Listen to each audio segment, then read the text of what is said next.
Mori. 18ª colocada, Lorena Santos.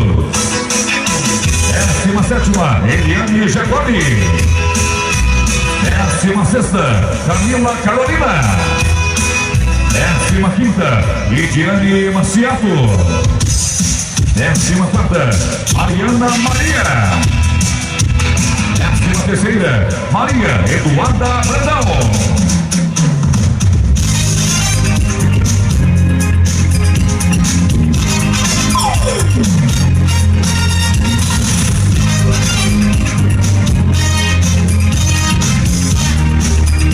Continuando nossas apresentações, vou convidar também 13ª, Maria Eduarda Brandão, e 12ª, Bárbara Bandeira. 11ª, Leila de Oliveira.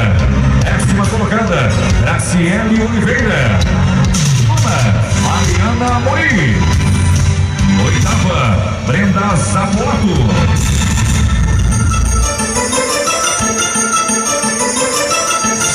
7 competidoras também buscam o nosso top 7. Elas vão em busca do título de grande campeão dos Transformadores. 7ª colocada, Maria Clara Scorpione. 6ª colocada, Massa. 5ª colocada, Clarice Negrão. 4ª colocada, Vanessa Matos. 3ª, Gabriela Salles. 2ª, Letícia Vieira.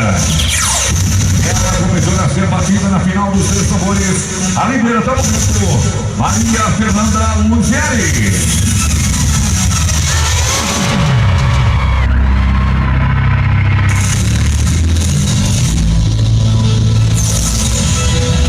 A noite de hoje nós teremos também um evento muito importante, que é o Desafio do Bem. Ou seja, um evento que acontece nos grandes rodeios do Brasil, e o Desafio do Bem será com toda a sua renda, toda